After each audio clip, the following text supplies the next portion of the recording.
समारंभाचे संयोजन सन्माननीय महादेव दिंडोरे सावकार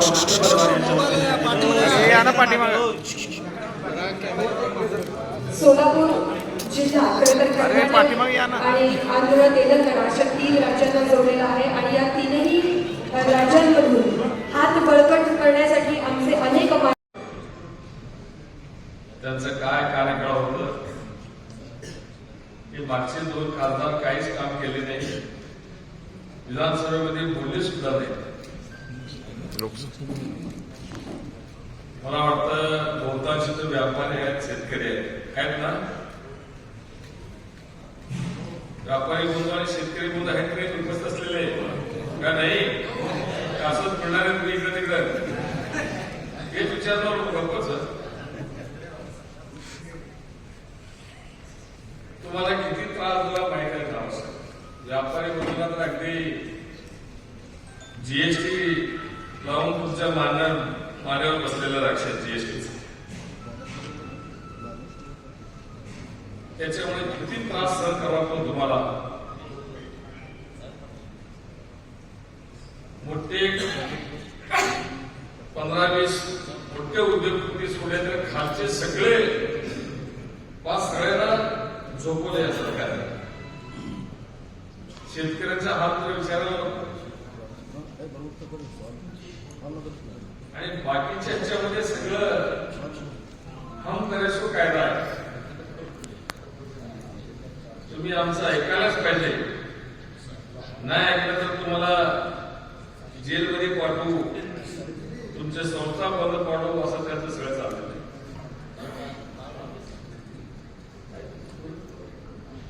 म्हणून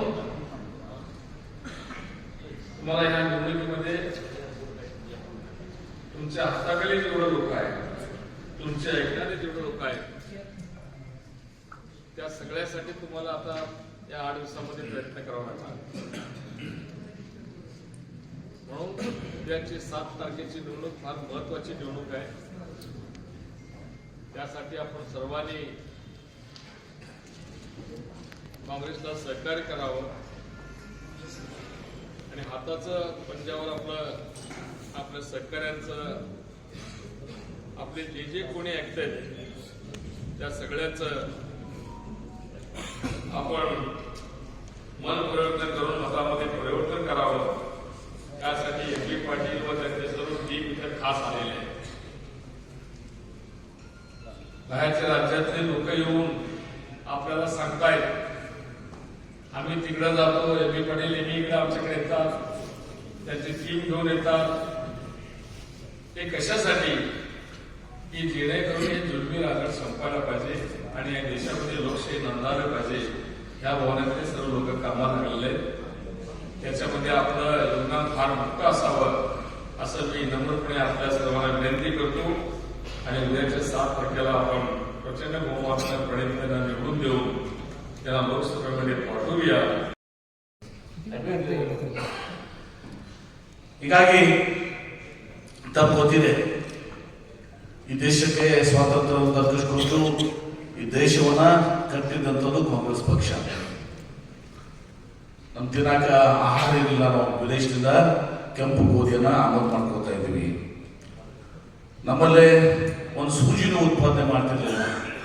ಇವತ್ತು ಜವಾಹರ್ಲಾಲ್ ನೆಹರು ಪ್ರಧಾನಮಂತ್ರಿಯಾಗಿ ಇವತ್ತು ದೊಡ್ಡ ದೊಡ್ಡ ಕಾರ್ಖಾನೆಗಳನ್ನು ಈಗ ನಮ್ಮಲ್ಲೇ ತಗೊಂಡ್ರೆ ಕರ್ನಾಟಕ ರಾಜ್ಯದ HAL, BHEL, BEL, HMT, ISRO ಹೀಗ ಸಂಸ್ಥೆಗಳನ್ನು ಪ್ರಾರಂಭ ಮಾಡೋ ಮೂಲಕ ಔದ್ಯೋಗಿಕ ಕ್ರಾಂತಿಯನ್ನು ಮಾಡೋ ಜೊತೆಗೆ ಉದ್ಯೋಗಗಳು ಕೊಡುವಂತೆ ಕೆಲಸ ಮಾಡಿದ್ರು. ಅಷ್ಟೇ ಅಲ್ಲ, ಶಿಕ್ಷಣ ಸಂಸ್ಥೆಗಳನ್ನು ಕೂಡ ಊರಲ್ಲಿ ಪ್ರಾಥಮಿಕ ಶಾಲೆ, ಹೋಬಳಿಯಲ್ಲಿ ಒಂದು pre university college, PUC college, ತದನಂತರ ತಾಲೂಕಲ್ಲಿ ಒಂದು degree college, IIT, IIM, institute of science ಇಂಥವೆಲ್ಲವನ್ನ ಪ್ರಾರಂಭ ಮಾಡಿದ್ದು ಕಾಂಗ್ರೆಸ್ ಪಕ್ಷ. ಸ್ಥಾವರಗಳನ್ನ, ಡ್ಯಾಮ್ಗಳನ್ನ, ರಸ್ತೆಗಳನ್ನ ಎಲ್ಲವನ್ನೂ ಕೂಡ ವಿದ್ಯುತ್ ಸ್ಥಾವರ ಎಲ್ಲರೂ ಕೂಡ ಆಗಿದ್ದು, ಬ್ರಿಡ್ಜ್ ಎಲ್ಲರೂ ಕೂಡ ಆಗಿದ್ದು ಕಾಂಗ್ರೆಸ್ ಪಕ್ಷದ ಅವಧಿಯಲ್ಲಿ. ಯಾಕೆ ಮಾತಂದ್ರೆ ನರೇಂದ್ರ ಮೋದಿ ಅವರು ಬಂದು ಕೇಳ್ತಾರೆ 70 ವರ್ಷ ಕಾಂಗ್ರೆಸ್ ಪಕ್ಷ ಏನ್ ಮಾಡಿದೆ, 70 ವರ್ಷದಲ್ಲಿ 55 ವರ್ಷ ಕಾಂಗ್ರೆಸ್ ಆಡಳಿತ ಮಾಡಿದ್ರು, ಏನ್ ಮಾಡಿದೆ ಅಂತ ಹೇಳಿ. ಆದ್ರೆ ನಾವು ಈಗ ಕೇಳುವಂತ ಪರಿಸ್ಥಿತಿ ಬಂದಿದೆ. ಮತ್ತು ಜನರಿಗೂ ಈಗ ಅರ್ಥ ಆಗಿದೆ. ಏನು 2014ರಲ್ಲಿ ನರೇಂದ್ರ ಮೋದಿ ಅವರು ಬಂದರು, ಅವ್ರು ಹೇಳಿದ್ರು ಈ ದೇಶದಲ್ಲಿ ಒಂದು ದೊಡ್ಡ ಬದಲಾವಣೆ ತಂದ್ಬಿಡ್ತೀನಿ. ಅಚ್ಚೆ ದಿನ ಹೆಂಗೆ ಒಳ್ಳೆ ದಿನ ಬರ್ತಾವ. ನಿನ್ನೆ ನಾವು ಒಂದು ವಿಡಿಯೋ ನೋಡ್ತಾ ಇದ್ದೆ, ಎಲ್ಲವೂ ಕೂಡ ಬೆಲೆ ಏರಿಕೆ ಆಗಿದೆ. ಬೆಲೆ ಏರಿಕೆನ ನಿಯಂತ್ರಣ ಮಾಡ್ತೀನಿ. Petrol rate, diesel rate, gas cylinder rate, steel, cement ಅಷ್ಟೇ ಅಲ್ಲ, ರೂಪಾಯಿ ಮೌಲ್ಯ ಅಮೆರಿಕನ್ ಡಾಲರ್ ಕುಸಿದಿದೆ. ರೂಪಾಯಿಗೆ ಶಕ್ತಿಯನ್ನು ತುಂಬ್ತೀನಿ ಅಂತ ಹೇಳಿದ್ರು.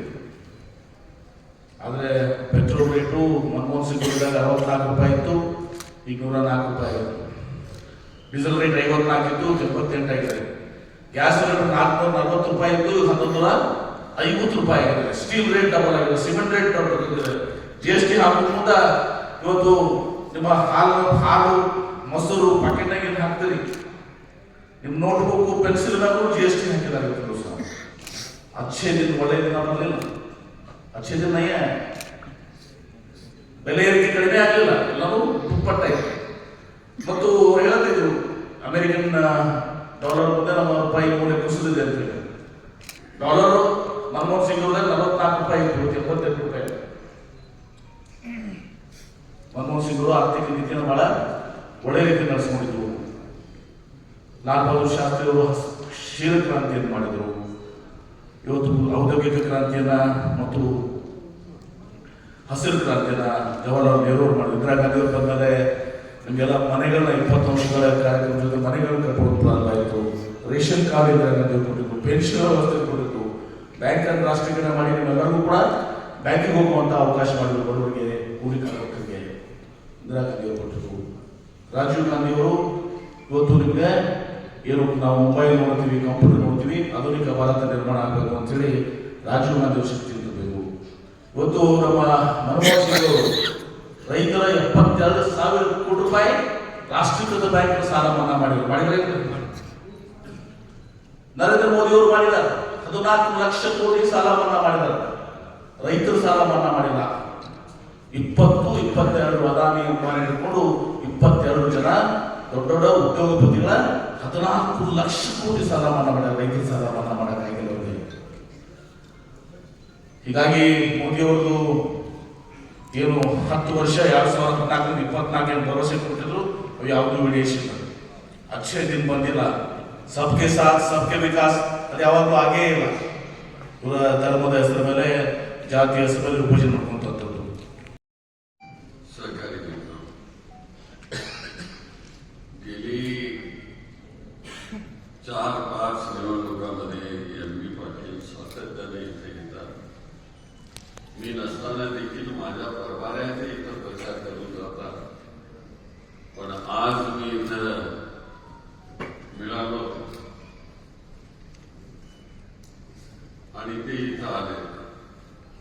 मी MB साहेब तुमचं मी मनापासून स्वागत करतो आणि तुमचा आभारही मानतो की आपल्या मित्राच्या मुलीकरता म्हणून तुम्ही या ठिकाणी आलात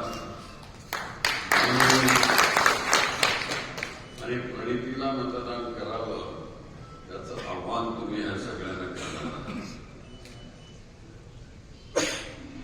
MB पाटील आणि मी गेली जवळजवळ 30-35 वर्षाचे मित्र आहोत.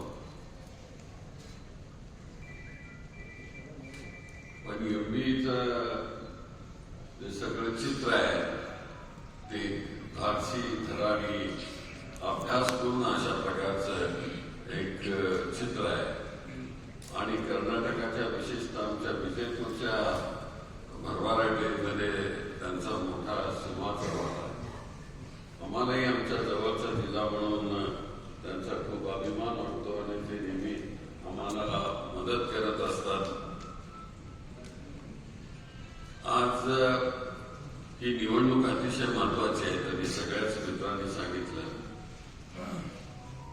की ही निवडणूक जर आम्ही हारलो तर आम्ही हुकुमशाह म्हणून मोदींना स्वीकारू आणि या देशामध्ये लोकशाहीच्या ऐवजी हुकुमशाही आणू अशा प्रकारचं चित्र असेल. ज्या तऱ्हेनं रशियाचे पुतीन त्याला कोणीही विरोध केला तर त्याला संपवतात. मग तो चेनमधून बरोबर शिकला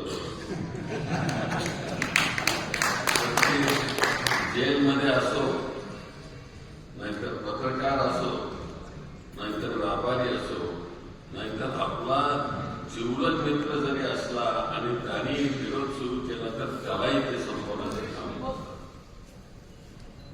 हा त्यांचा इतिहास आहे आणि त्यामुळं भारतीय लोकशाही यांची महात्मा गांधींनी निर्माण केलेला हा देश स्वतंत्र झाला आणि आपले पहिले पंतप्रधान पंडित जवाहरलालजी नेहरू ते आले आणि त्यांनी हा देश घडवला. देश नुसताच घडवला नाही तर या देशामधील सांस्कृतिकता, या देशामधलं वैज्ञानिक जीवन, या देशामधलं तांत्रिक जीवन, या देशामधलं मेकॅनिकल जीवन हे सगळं आणि सामाजिक समतेचा विचार त्यांनी इथं मांडला. तो खोडून काढण्याचं काम हे बीजेपीचं सरकार करत आहे. म्हणून आपण हुशार झालं पाहिजे, आपण याला विरोध केला पाहिजे आणि इतर लोकशाही भक्कम करण्याकरता म्हणून प्रयत्न केला पाहिजे. मला खात्री आहे की जेव्हा जेव्हा आमचे MP पाटील साहेब इथे येतात तेव्हा तेव्हा एक नवा इतिहास आमच्या सोबत.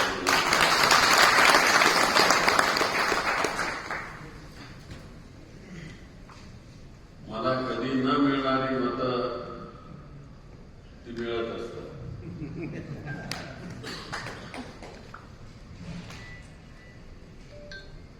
पण त्यांचा जो स्वभाव आहे तो कोणी काही विरोध करत असेल तर त्याला अंदाजून समजून सांगण्याचं काम करतात आणि त्यांच्या ह्या वृत्तीमुळं ते जीवनामध्ये यशस्वी